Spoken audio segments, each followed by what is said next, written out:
What is up, everybody? Welcome back to the Tuesday edition, 35th installment, if you Yeah. will, of the magnificent, the great Orion Podcast. At Jackson Kayak, our roots run deep in moving water, in rivers. We got our start as a whitewater kayak company. And then the first fishing or dedicated fishing kayak was the Coosa. And the Coosa was designed from the ground up to be a river fishing kayak. And what does that mean? It means that it can go and handle moving water, light whitewater, rapids, tight areas where you need to be maneuverable and need to be able to turn, but also not sacrificing the features that help you get out on the water and catch fish. That line progressed and eventually became the Coosa HD. And the Coosa HD kind of evolved and took it to that next step.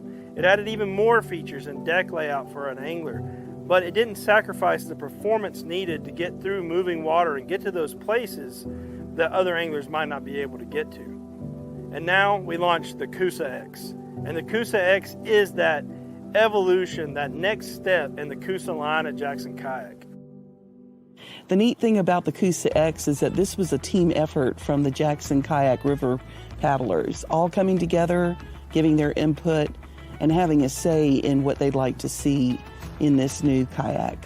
From the concept, being a part of the development team was just incredible because it was a lot of folks with a lot of input that each one of them had specific needs or wants that they would love to have seen in a boat.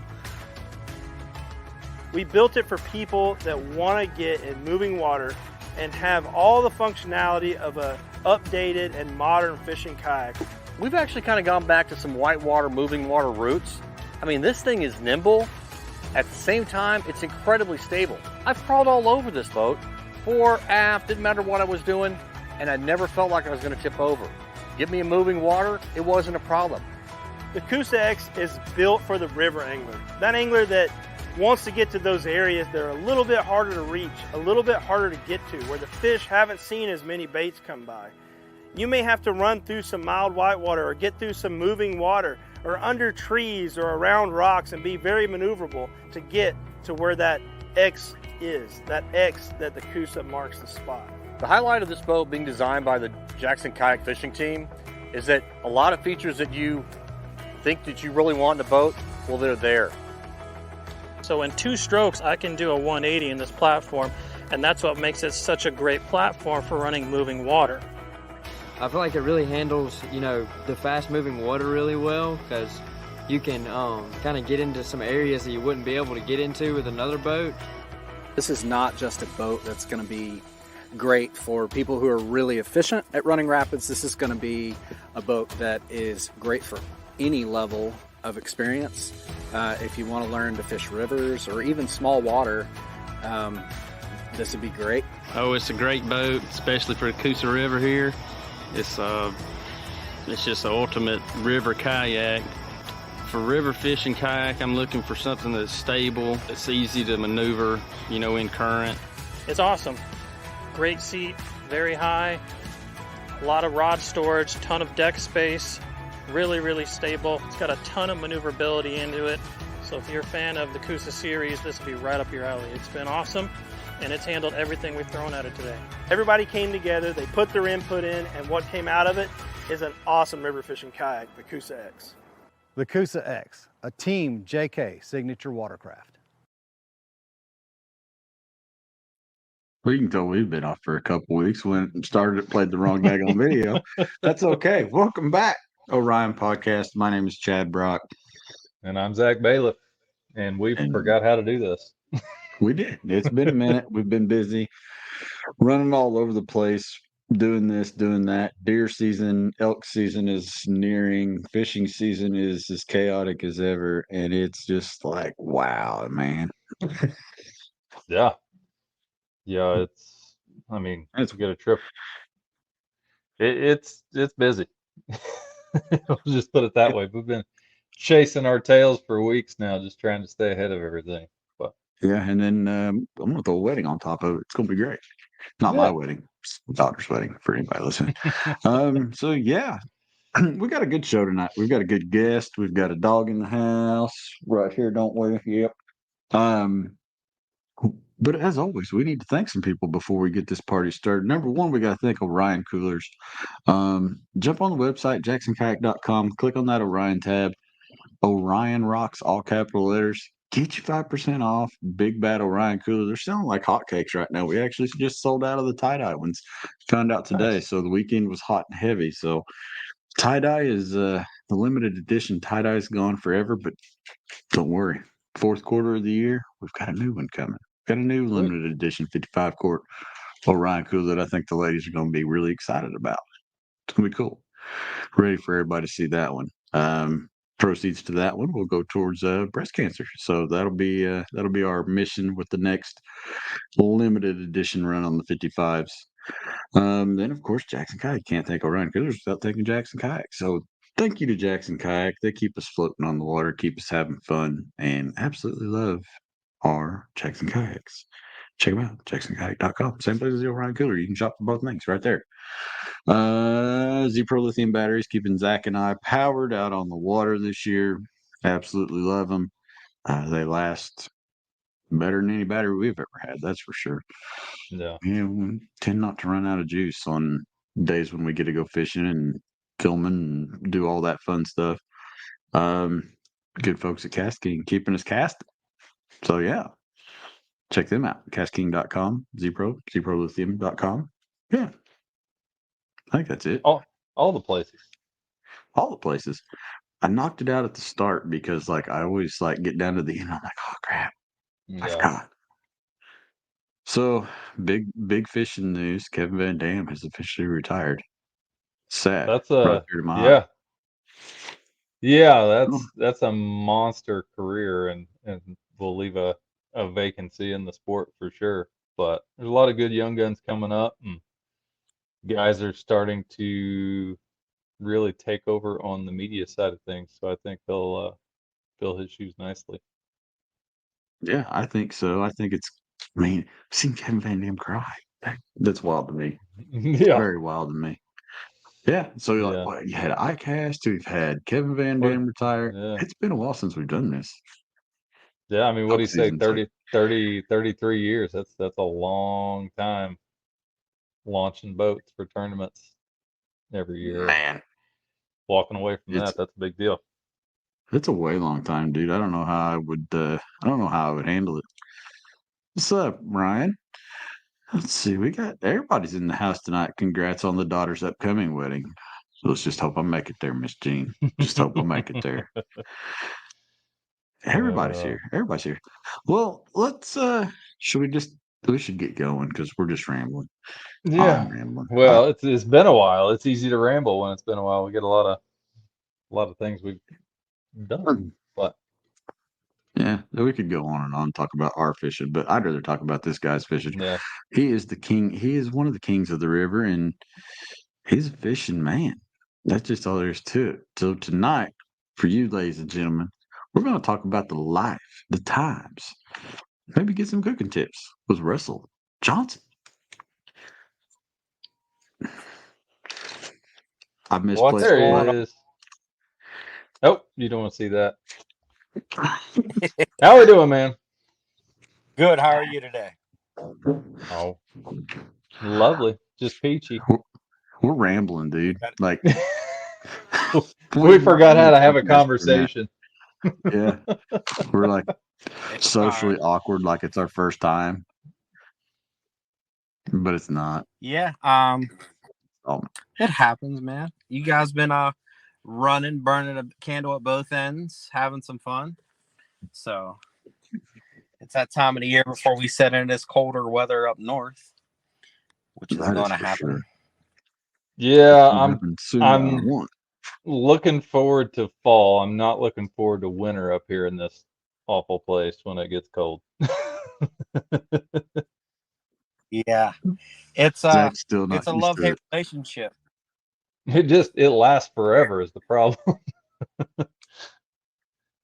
Yeah, there's multiple seasons inside the season. You think it's gone, and then comes back, and yeah, I'm looking forward to it, but not really.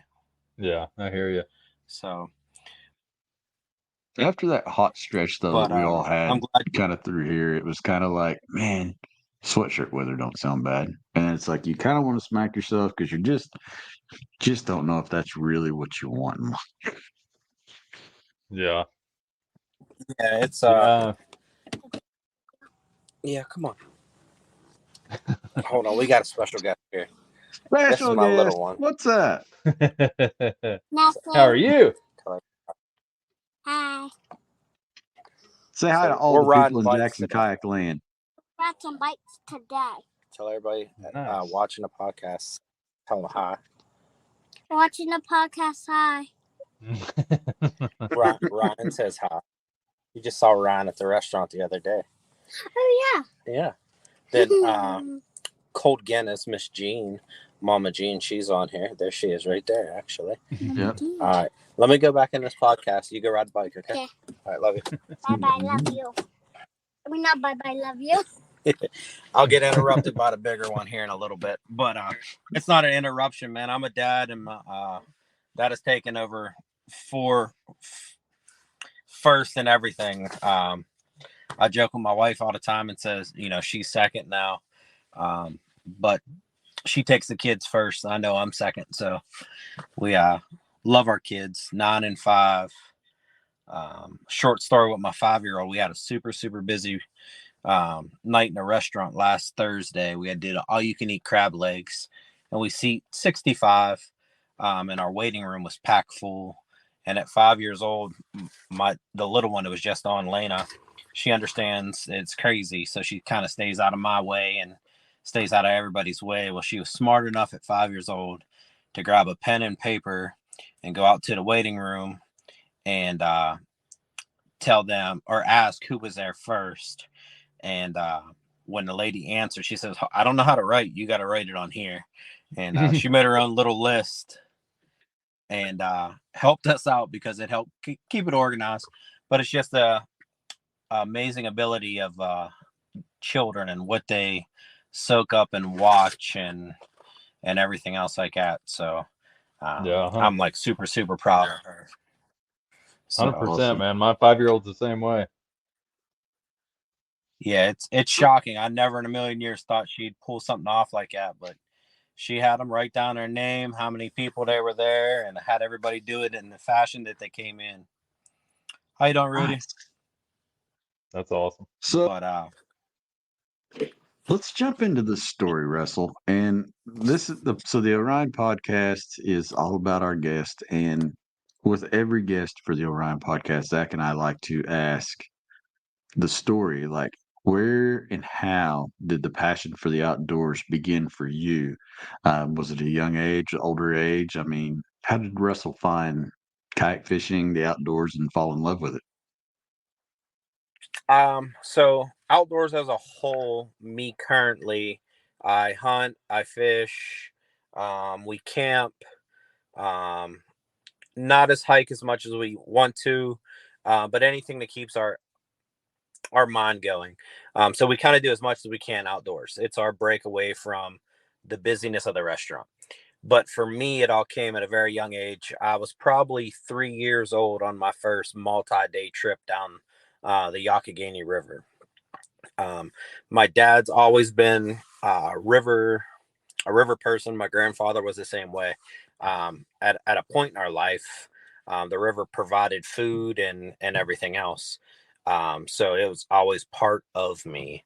And I was that way on the river. I think at 14, I got a 16-foot Coleman canoe. Was a Christmas gift. I got it in December. I couldn't wait. To that day, I'm 42 now. I still have that same canoe. It was just like, I don't know, too many kids that get a canoe for Christmas without being second guessed. I mean, it's just been instilled in me. It's part of me. It's everything that that's there. Has been water and outdoors. Like, I guess personally, me and my father have a spot we call the worry spot, or our trouble spot. It's out in the woods on a creek next to a waterfall. That's where we talked about everything in life that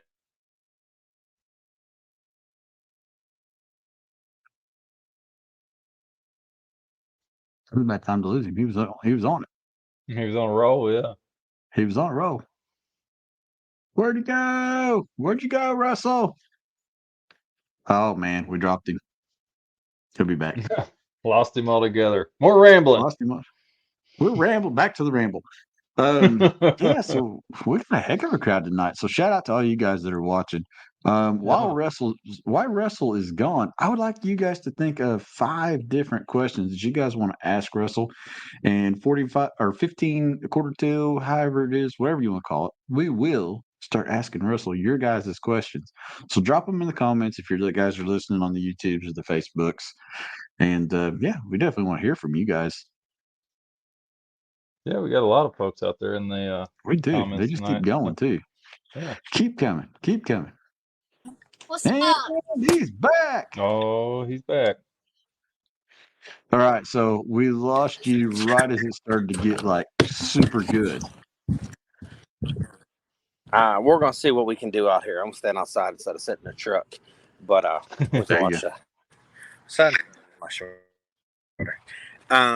But yeah, so being outside, I told you the older one would show up here in a second. Hi. What's up? So Nothing. come back if you're. This is my oldest. This is London. She's 9. Hello, Nice hello. to meet That's you. Chad and Zach. And then I think you have Mr. Ryan and Miss Jean and a few other guys watching. All right. Mhm. Yep, there's Oh, Ryan saying. Ryan and Miss Jean will be in a second. But yeah, you was talking about the worry spot. Yeah, so that was a spot that my dad has. It was just a spot where nobody was ever around. It's off an old railroad bed next to a creek underneath a not underneath, by a waterfall.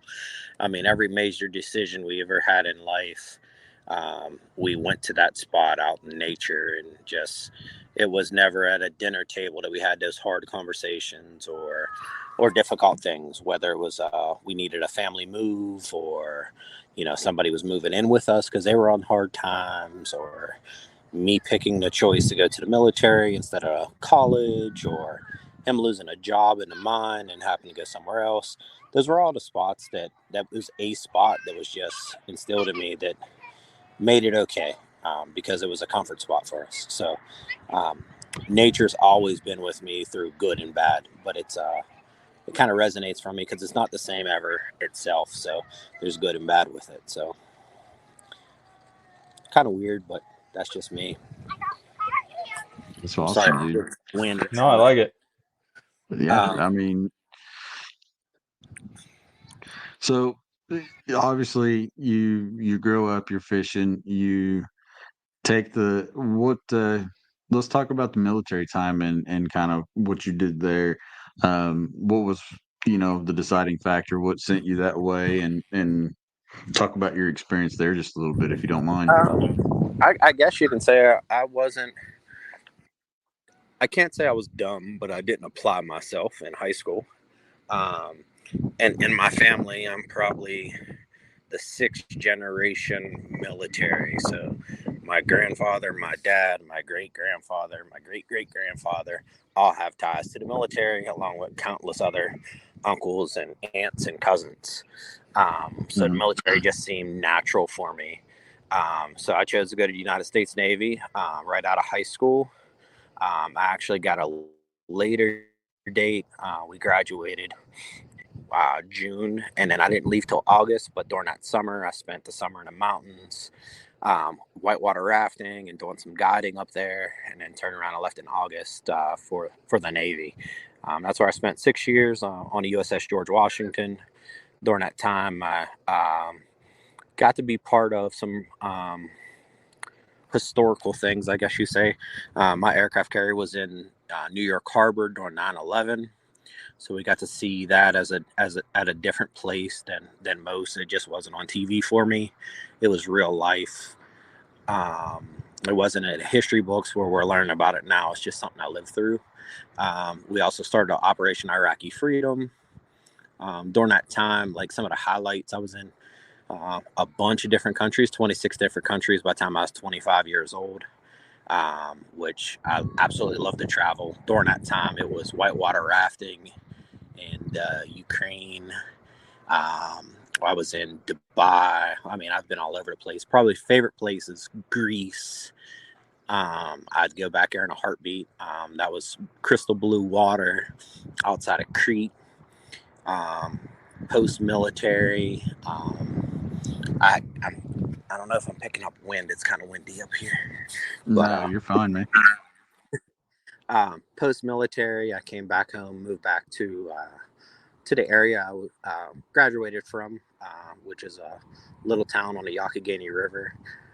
Established a relationship and a family there, and then end up, I guess, moving back to the town I was born in, where I'm standing at now. It's in Menneson.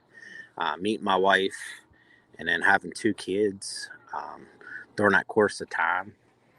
She supported everything I've done since kind of day one. I don't think she has a choice. I'm more of a ask for forgiveness instead of permission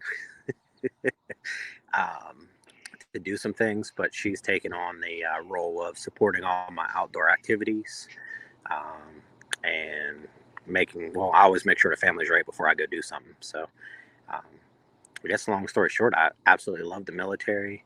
Since then, the 20th anniversary, odd fact of me is I was chosen by some locals out of the Salvation Army to be the chef that represented, that fed the food at the 20th anniversary for Flight 93 up in Shanksville. So we did, I was the chef that fed them. So I guess you could say it was like once in a million chance.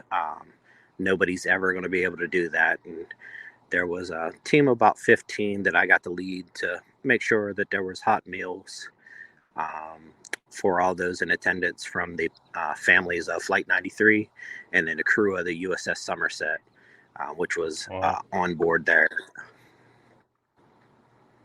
Wow. That's awesome. We're close to, we are pretty much the same age, Russell, and it's hard to believe in just everything that's been 20 years. I mean, you just thinking about it, it's like, seems like yesterday. And I'm sure it does even more for you. I mean, it's crazy to think that it's actually been that long now. Yeah, it's weird. Like everybody talks about, I remember where I was during that time. And it's like, I really remember the people I was standing next to, the conversations being had, the ship leaving from where we were heading north to New York to get there as fast as we can. I remember all kind of stuff that just wasn't the CNN news blast of, a terror attack on our own soil. My wife talks to me sometimes and I get emotional about it. I'm not afraid to say I'm an emotional man. But it's some of the stuff like just feels different anymore. And to be 21 years now, it doesn't seem that long ago. I mean, it's being written in history books, and you always think about what you learned in school was long ago. It doesn't feel that long ago. Yeah. No. But it's being written in the books that they're, being taught in school now. Yeah, I mean, and our music is on the classics channel now. So yeah. Well, there's that too. Well, that's what I tell my wife all the time. She's a year older than me, and I said, well, the 70s are 50 years ago. And I'm sure if I look over to her now, I think she's watching live on the other side of the parking lot. So if we see a shoe come flying, you better get behind a shield somewhere. She's right over here somewhere. Is that the car coming flying at you right now? Yeah. But we joke about that stuff all the time, but it's I guess for anybody out there, man, it's like younger guys, it's take advantage of the time you got now, because before you know it, you're out of school for 5 years, 10 years, 15 years, 20 years. And I mean, you got to make the best of the time you got. It's wild. I mean, Vanilla Ice is a classic. Was a classic. Yeah. Right. They're playing that on the oldies radio station. But Yeah. so you leave. Once you get out of the military, you kind of come home. I mean, how fast did you re-emerge yourself into the outdoors and progress towards your future that way? I guess I never left the outdoors. I mean, I left it during that time, but I guess like every chance I had, even while in the military, that I can come home and get on the river or go hunting or something along that lines, I did. I never really pursued it outside of home during that time like I do now. But it didn't take long. I met a group of guys when I came back at a sportsman show, and it was I was in a solo canoe at this time, just a one-seater canoe, and they were talking about fishing tournaments, and I've always chased smallmouth bass, and on their little tournament trail they had 3 rivers, and I was like, if there's smallmouth in it, I can stand a chance. So I end up fishing these events, end up finding guys who are saying, hey man, you got a canoe, you need to be in a kayak. It was a kayak fishing series, but they allowed canoes, and I was like, I'm fine. And then I found the Jackson Big Rig, and I've never looked back at a canoe since then. The Jackson Big Rig, right when it first came out, was my first boat. I got it from a whitewater dealer that's not far from me. Andy Smith took care of me getting the boat. He wasn't too knowledgeable of fishing, but we kind of knew each other from whitewater. Here she comes again. We kind of knew each other from whitewater, and he got me in a boat, and I really haven't looked back. I've probably owned 3 Jackson Big Rigs since then. And then I started fishing these tournament trails, meeting other people that shared a likeliness for the outdoors. And I haven't looked back. I meet great people and kind of focus putting new people on the water, just because it's, I guess you say, the water's my church. It's my bar when I need time to unwind. It's Lana, there's a deer by the soccer goal. I'm sorry, as we're sitting here in the outdoors. It's just a little bit of everything that calms me, soothes me, picks me up, and it's never the same. I've never been on the same river twice. It's always a little bit different, different wildlife, whether it's butterflies or bald eagles, snakes or spiders. It's always something new. I'm always constantly learning. It's always constantly changing. But I got real competitive with it. But the funny part about being competitive, I met some of the best friends, like brothers and sisters, through this sport that I don't care if I win, lose, or draw. Spending time on the water with some of them is just better than any of it. We just came back from the Hobie BOS down on the New River in Virginia. I fished with my buddy Billy. He's also a Jackson guy. And we ran our Coosa X's, more having fun and fishing than anything else. I mean, yeah, you pay a couple $100 to do this, but I think it's worth it just to get to the new places we go. Yeah, and like Matt Ball, you and Matt Ball are pretty tight friends, and 2 guys not even from the same town, but kayak fishing has brought you 2 together, and you guys talk as often as you can, I'm sure. Yeah, it's funny. I mean, me and Matt Ball are nowhere near the same when it comes to how we were born or raised or anything else like that. And I've met his parents. I met his children, stayed at his house. We done slept on the same car seats. while we're driving from here to Maine or wherever we may go, you meet some of your best friends. Like, I mean, with Josh Evans, I don't think there'd be a day that goes by that he wouldn't accept me into his house to crash while I'm traveling. Same with a lot of other guys. Like, you meet some fantastic people in there. Like, there's just it's like-minded people. I got to kayak with Emily earlier this year. I was in a ducky because they were doing some whitewater. It was during a JK fun stop, whitewater fun stop. And I was going to run the Coosa X through the whitewater, but I didn't have it at the time. And they're a little bit crazier than what I thought they were going to be. So I'm glad I was in the ducky. But even like meeting Emily and her family, it was like we know each other, but it's like we knew each other. And I think there's a big difference in that. Like it was open arms with a hug. It was, here's my kids. It was everything that, that you would think. But I mean, outside of that, I did flip out of the kayak or the ducky while going through a rapid. And the first person that was there when I turned around was Emily. We laughed about it. I hopped back in and finished out, but it's just a camaraderie that you get out of people. I like look up to Emily. This lady travels around the world competing, as a world champion, but she's still a very personable person. Can we go tackle the black thing down there? Go ahead. She makes time for anybody and everybody that wants to spend those few moments. She will give you those few moments of her time, no matter how strapped her time is.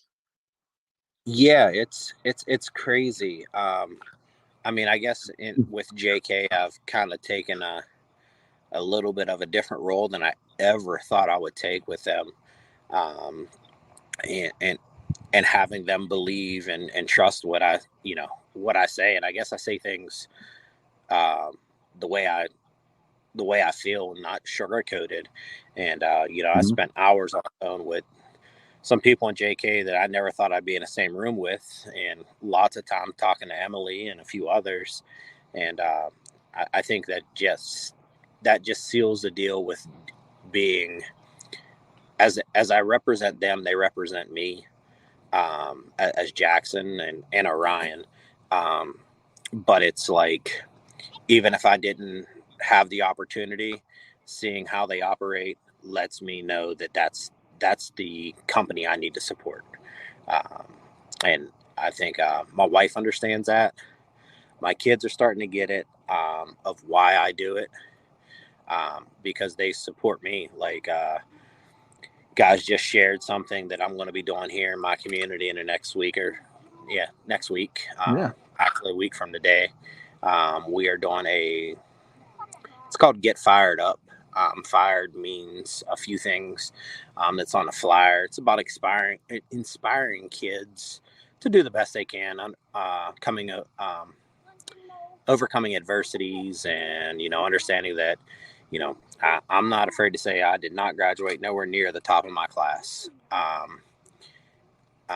but I still became a positive person. I've always done the best I can, and understand that I'm not going to win or come in first place in everything I do. I'm not going to be successful in everything I do. And I think the military taught me how to take my L's and keep on rolling with them. But it was really humbling to be put on a panel to talk to the kids, because there's some big names there and some other locals. But for Jackson to take the time to share something of one of their members was pretty cool too. Oh man, we're happy to do it. I mean, and inspired that you are so active in those type of things. I think it speaks volumes to the kind of people that we surround ourselves with as a brand and as a community. Yeah, it's community involvement has really, really taken a front seat with me, because there was no silver spoon here. My kids aren't going to have a silver spoon. It's been a grind, and community involvement, letting them know that it's okay to have a little bit of a hard time. It's okay to ask for help. It's okay to be emotional. It's okay to have mental health problems. You just got to understand where you can get help for them. And some of those, as even adults, are hard to swallow. Saying that you need help with something. So this panel that I get to engage with is, there's part of it's for kids and part of it for adults. So it's fun to be looked at by my peers as somebody that can talk positively in a pretty big school auditorium here. I'm not a professional at public speaking or anything like that. I just kind of speak from my heart, and sometimes it's right, sometimes it's wrong. But once again, when I'm wrong, I don't mind admitting I'm wrong. So, Emily, when I found out I was on a panel, I messaged her and told her she's kind of inspired me to teach. So that's been cool. Yeah, I mean, getting those opportunities to work with kids is something that she's passionate about, and it's a good thing. And we're doing a few different things, I think, this year. One of the things, we're actually going to add we're adding a second boat to the JK Trail at Coosa X, and partnered with USA Bass. And we're going to raffle that dude off, and it's going to go towards Next Generation Scholarship Fund, which is something that USA Basson's always done. So if we can, do a Coosa X and getting somebody on the water, put a kid through school or help them through school, I think that's an amazing opportunity. Plus, the inner city stuff that Emily's doing, you can't beat that stuff. No, you can't. And it's kind of crazy because I don't know, it doesn't feel forced. It feels natural. And it doesn't feel like anybody's doing it for any personal reasons besides self-satisfaction. Somebody had to teach me how to whitewater raft. Somebody had to teach me how to whitewater raft. Somebody else is, going to have to teach the next generation. And she has taken that on because we see it here in Pennsylvania. Like there is a big gap in hunting and like the heritage and tradition of it, where there's not a lot of young hunters anymore because it's not being taught. So I commend the inner city and just all the time that the guys at Jackson and all the other outdoor sports put into our youth. So if I can start something like that, that's what I wanted to do. I always have a kayak on the back of my truck, unless I got the kids' bikes or I'm doing a catering for the restaurant, and it's every day. Mr. Johnson, can you take me fishing? Mr. Johnson, can you take me fishing? And that's what I've been doing, kind of like trying to figure out how we start a fishing program for these kids to maybe take them to a pay, like just to catch a carp. It doesn't have to be competitive like I do or anything else like that. And when I made that post, this was a while ago, and I kind of tabled it because I have to look at the legalities of it. I had so many people out of kayak community, whatever you need, we'll send it to you, just to get these kids fishing. And I don't know, if you look back at some of my older live videos, I've taken a few kids fishing. One of the kids, Kayak, I think those little moments like that kind of actually change those kids to understand that there's something a little bit more. He was young and he still talks to me about fishing. And I haven't been able to get him out as much as I can because I try to slide the girls out or go catch a couple hours by myself. But that's my next big thing is like starting a kids fishing club. I've had people reach out for all the terminal tackle, rods, and whatever I may need using their sponsors because they know if I do it, I'm going to do it wholeheartedly and full force. So, and it's programs like that are, programs like that are what's needed right now. Anything we can do to, like you said, get kids outside and integrate them into something new and the barrier to entry for this stuff, while it's not necessarily huge, they may not have anybody that knows what that process looks like or have the knowledge to teach them, the things that we've been fortunate enough to know. Yeah, it's kind of crazy. I definitely get some people to ask me, the basics of like, how do you tie a fishing knot? I mean, for a lot of us anymore, it's simple to go on YouTube and say, how do I tie a knot? But for some people, they don't think about it that way. So they need some hands-on instruction, or, where do I fish? I go to the river all the time and I sit there for hours and don't catch anything. Well, I know why you're not catching anything there. Not saying fish don't go through there, but it's not a high percentage area. So we look at it different. And I think we can, as outdoor enthusiasts, can cut down some of the learning curve to make it enjoyable. So I've actually been in talks with a guy that owns a pay lake about 15 minutes from here.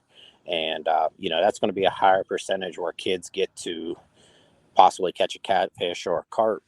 I don't think I remember anything when I was a little kid besides having fun and fishing. I don't think it was, I caught a carp or I just caught a catfish. It was the thrill of fishing.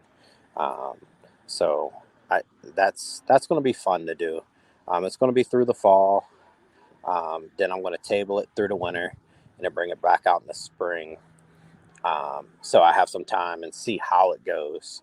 But more than anything, I want to include the parents too. So it's not just the kids getting the knowledge, it's the parents getting the knowledge that are going to be able to retain some things so they can take their kids too. So it doesn't always have to be with me. No, I think that's a great plan. That's phenomenal. Jason Cassidy in our audience here tonight. You get a chance, reach out to him. I know he's done that through his group called Afloat. Actually, he's in the comments right now.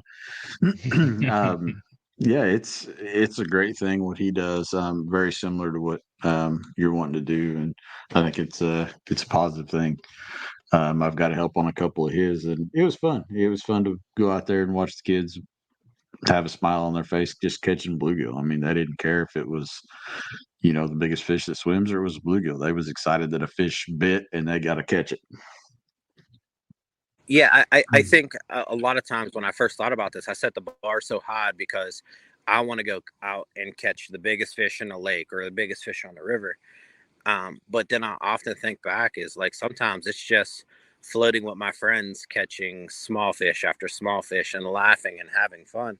That when I start thinking about it, I was putting too much pressure on myself, not the fact that just sit back tying on a worm and a bobber and relaxing. So it's reteaching myself to step back and slow down a little bit. And that's where I think we're going to have fun with it. I think it's something needed. It's where I can fit in and make a positive change, I guess you can say. Yeah, absolutely. I think it's a great idea, man. And there's going to be kids that are going to learn from it, and it's going to enrich somebody's life in some way, shape, or form. Let's see. Yeah, here. it's Now, go ahead. I'm scrolling and looking. I've got questions in the comments for you. Yeah, I can't see any of the questions, or I can't see any of the questions. But no, I think it's just if there's 15 kids and we can get one hooked, that one is going to find some other kids, and it's just going to create a little bit something different that they can do. It's relatively inexpensive to do something like that. And I mean, it's not about running off to the best bait shop. It might just be Walmart or, a big box store, or, a bait store can carry a very affordable setups. But that's what we're going to try to do is get some stuff in every one of them. And just some basic fishing like they would have here at the river for carp, catfish, and gar and whatnot. Yeah, I know. Well, while you had your technical difficulties, we reached out to the audience, and we're going to bring back a little segment tonight. It's called 5 questions, but tonight it's 5 questions with you, Russell. So I got to fire up some weird music. Oh, that's even weird. That's even weirder than the original music you had. Oh, there it is. There it is. There's the duck music. Bringing the duck music in. I can't even hear it. Can you guys hear it? Oh yeah. Okay. Back to the question board. Back to the panel. Comments. All right. Jason Cassidy. Oh, he wanted to know what is the best way. Oh, he'd like to just cook on. What is the best way to cook fish? I am a open fire foil tent guy. I like fresh fish. Actually, I guess there's a video on this with Jeff Little. We found, or he had caught some snakehead down in Maryland, and we met on the Susquehanna. I'm just a butter, salt, pepper, natural flavor, a foil tent, like an envelope, peppers or whatever you choose, and just a fork. That is my favorite way. I'm not a fried fish person. I'm more of a natural flavor, very simple, more barbarian style, open fire. Just set the foil pack in there and let it steam off. I like it. I like it. I like it a lot. Brother Josh Evans, what do you recommend he throws this Saturday? Water's coming up. I'm going to say a spinnerbait. I will not be able to attend this Saturday.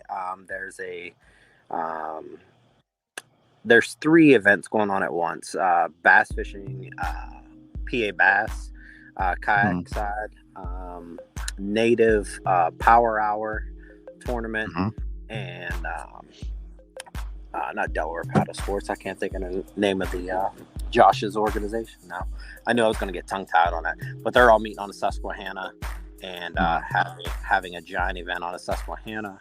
The river's going to be rising because we're going to be getting a substantial amount of rain up north. And the Susquehanna is a mile wide at some areas, and the smallmouth are going to be all over the place. So if I were fishing somebody, I would pick up either your favorite chatterbait or spinnerbait and just keep chucking. Chucking wine, baby. I like that. Chucking wine. Chucking wine. Brother, you got Rudy. Rudy's in the house tonight. I'm getting my points back, by the way, Rudy. You were only safe till this weekend. What is the biggest Western PA muskie that you put on the board? Biggest muskie I've caught was actually out of the Occoquan River. It's at 48 inches, and that was just a regular old muskie. Then I caught a tiger muskie that was like 41 or 42. I have to look back at the pictures on that, and that was in one of our smaller impounded lakes up here. That was probably one of the prettiest fish I ever caught. I was fishing out of a boat on that one, and when I caught my big muskie, I was actually wade fishing. This is probably 15 years ago.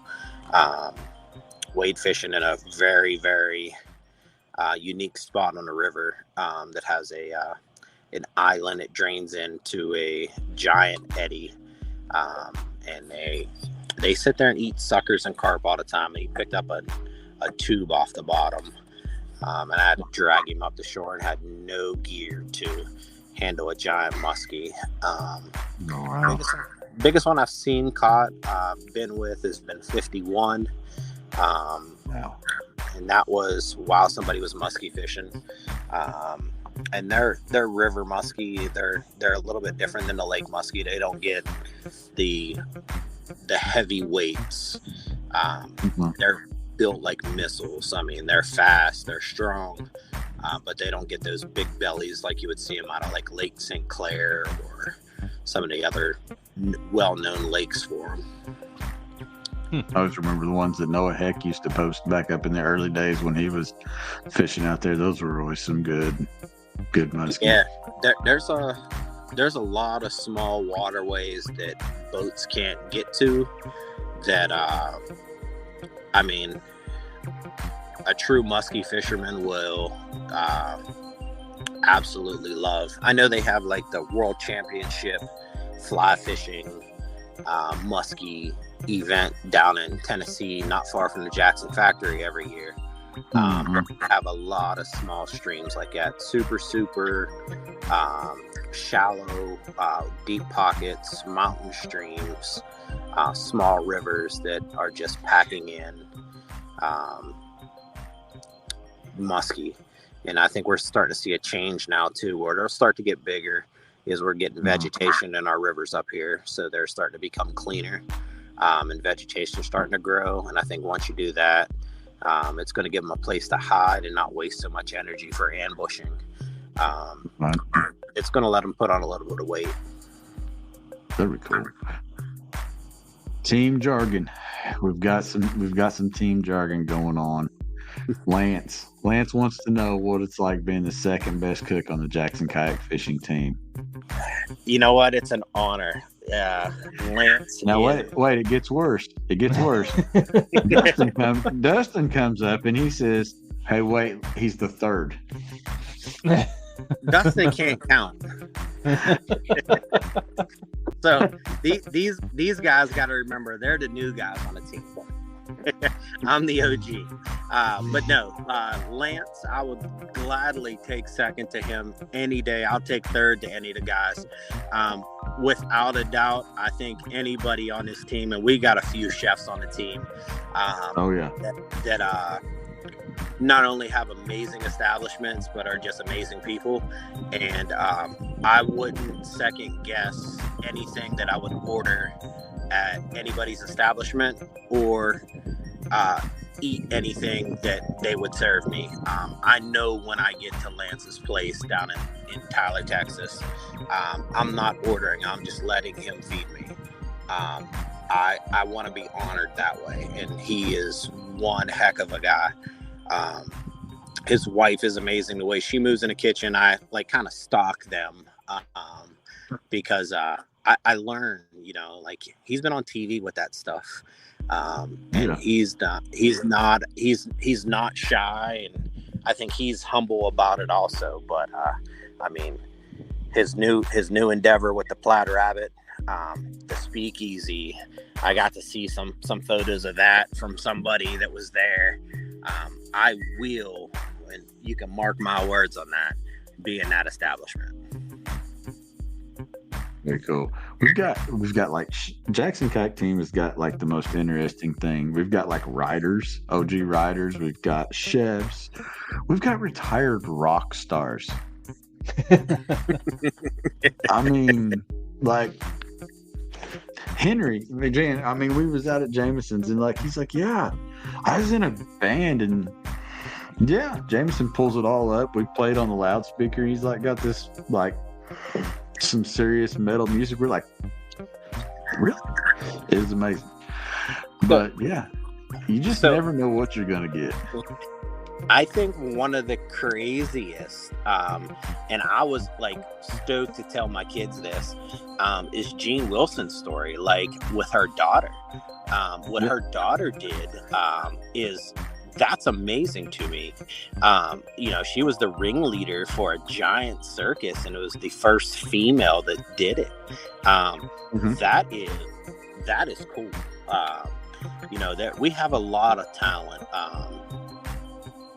on water and off water, and I think all that brings us together for support of each other.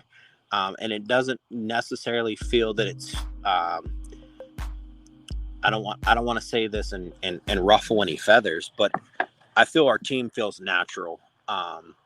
Whether it's the Orion team or the Jackson team, the Whitewater team, because we support each other outside of what we do on the water.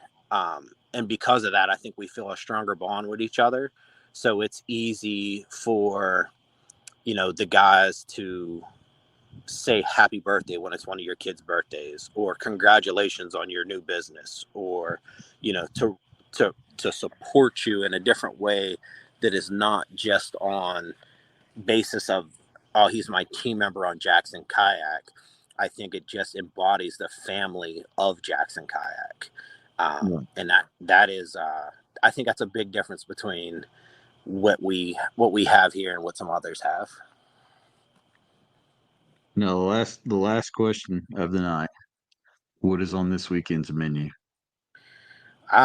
This weekend's menu is unique. So we are going to go with a skeleton menu, very bare bones at the restaurant. And my family has a community called Witsit. It is an old mining community. The company house was built in 1864. It's still standing, and a lot of the other houses are all 1900s. Well, that community has an event once a year that I cook for with my family to raise money to help pay for the porta-johns for the playground, the electricity, and everything else like that. It's also tied in with the Youghiogheny River Bike Trail, which was the old railroad that now runs from Pittsburgh to Washington, D.C., through Ohio, Powell, and Myersdale. Well, we take one day a year. It's always the second Saturday in August, and we cook a bunch of barbecue. So I have over 100 slabs of ribs, 200 chickens, 300 hot dogs, 300 hamburgers, and a slew of sides to go with it. And we sell all of that to raise money for the community. It's a nonprofit for everybody that volunteers. We'll do like 200 pounds of fresh cut French fries. It's a big, we take I think it's 40 by 60. I guess you would call it like a pavilion, and turn it into a giant kitchen. And we have music all day, free events for the kids, fireworks at night. Often we'll have a live band that plays, and everything goes right back to the community. But it turns into be family reunions and everything else like that. So we invite our fire departments down, local representatives for politics come through, families are there, and it all goes right back to the community. So today, this weekend's not about my restaurant, it's about my community. So very cool. That's awesome. Very cool. Yeah. One of these days when I get up there to see Zach, I'm gonna stop. Me and Zach's coming over for the breakfast. Whenever you're ready, man. I'm coming for the breakfast. I've seen the breakfast posts. I continuously try to like the breakfast posts when they cross my feed and I'm home. We're kind of notorious for finding a good breakfast joint anyway. Once we get like together, breakfast, man. So yeah, it's funny with our breakfast. We do. Let me turn around the light this way. We do a barbecue for breakfast. So we'll have ribs and eggs. One of the funny ones I do, as we're talking about getting old, Chad, I do Biggie's breakfast, and I'll let you think about what that one is. It's hard to say. Biggie's breakfast. I mean, I see everything, like all the pigs. Yeah. So I'm going to say Biggie's breakfast. Think about music. It's definitely a classic. What would Biggie have for breakfast? I knew he was leaning towards the song. But... Gosh darn it, Russell! You're doing this to me, and I can't think of it off the top my mind's blank. T-bone steak, cheese eggs, and Welch's and Welch's grape. There it is. Dang on it, man. Second you said it, it was like whoop, gone. Gosh, that sounds awesome. cool too. We like to have fun. I guess our number one seller for breakfast is called the garbage plate.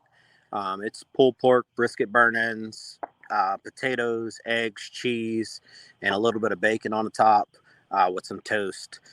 It's a meat and potatoes meal for sure, but that is probably our number one seller for breakfast.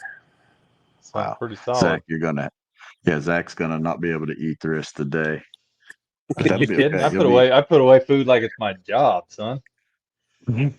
Get that many taters in you won't be. Oh yeah, it's a big plate. That's awesome. My wife always gives me a hard time when we go out for breakfast because I always order two, and then she's like, "Oh, you didn't order for me? Okay." She didn't realize I was just ordering for me. It's hard to beat good breakfast, gentlemen. It's hard to beat good breakfast.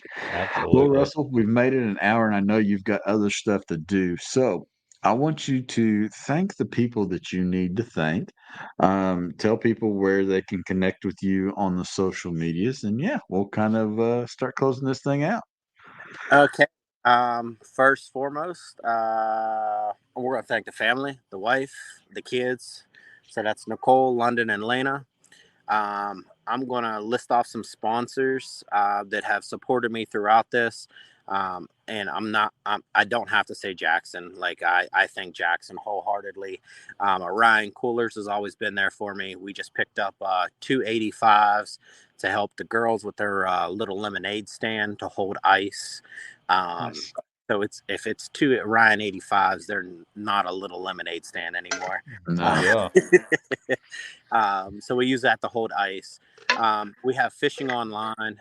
Those guys have been very, very supportive of me since day one. That's another little independently owned business.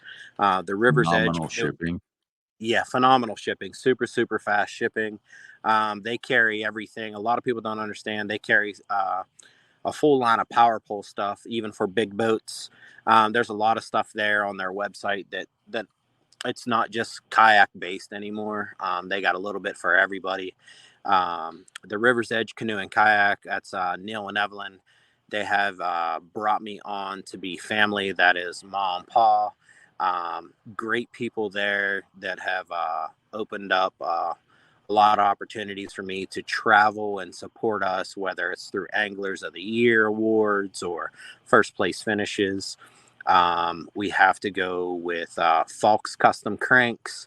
I can't even say kid. Nick is a lot older now, but he custom makes crankbaits. It's just not a reprint of a blank. He puts designs into his own. He's probably one of the best painters that I know. Fun fact about him, he was the youngest and smallest company to be a vendor at the Bassmaster Classic. So he's there on the floor with every big name you can think of, him and his father. We are going to look at just a couple other places that have supported me over the times. I know I'm going to draw blanks on all these. Torquedo. Without Torquedo, I'd probably be a little bit thinner than what I am, but it allows me to be a little bit lazy on the river to run that motor. The 1103 is fantastic. 403 definitely gets the job done. A little bit lighter, a little bit lighter of a motor. A little bit pros and cons with it over the 1103, but both great motors. I don't even know who else to thank. Everybody knows that I appreciate them. I'm not as active in the tournament fishing as I have been over the last few years, and all my sponsors understand that we are securing a future for our children to go ahead and do what's best for my restaurant. And then when I can get out, I go. It's hurting me not to be in Susquehanna this year, but it's the second Saturday in August, and I dedicate that to my community every year. So I'll never have an event on a second Saturday in August. But I go back to the wife and the kids, from all the laughters, the phone calls, the late nights in the truck. They support me the best. My father supports me, and all of my wife's family supports me. So I got a huge support group. And there's just a lot of friends out here. I know Ryan Van Tyne's out there. That's a brother from another mother. There's a bunch of them out there that are just supportive. And I thank you guys for that. It's not all roses all the time. So, Chad, I appreciate you for bringing me on. That's kind of my story. Say what? No problem, dude. We're glad to have you. Glad to hear your story. Glad to let you take the opportunity to share it with some people that might not necessarily know it. Yeah, it's I guess you can say, man, it's I take my losses and keep on moving. It's always a learning experience. I don't think anybody's ever going to be the best consecutively. You can be good, but with that, you're going to take a loss. You're going to learn, and you can overcome some adversities there. But give it the best you got when you can give it, and don't forget where you came from. I'm just a small town boy here. that's got some amazing support that allows me to do some amazing things. So I think all the pictures coming up to this podcast was me in Panama. You want to talk about somebody out of their element. I've never done nothing on salt water. So they throw me in the salt water. But I absolutely loved it. So if you get a chance to do something, you never know where you're going to end up. I'm also going to say, when you do it, be safe. Throw on a life jacket. Let somebody know where you're at. And be respectful of the outdoors. We were just on a new river, and I would say that is the cleanest, most untouched, undisturbed by human area I've ever been into, and it absolutely made it beautiful. So keep it that way. So we got it for years to come, and so my little ones have something to play into. There you guys have it. Russell Johnson, ladies and gentlemen. Yeah, man. Thanks for being here. Thanks, Yeah. Zach. Thanks. And we'll be down for breakfast soon. I can't wait for that. You let me know. I'll load up the boat so we can get breakfast and we can go float the river. You ain't got to bring nothing. There you go. Sounds like a plan. I think the wife's still listening, so she'll just have to cover a little bit of breakfast. There you guys go. Thanks for watching, everybody. All right, guys.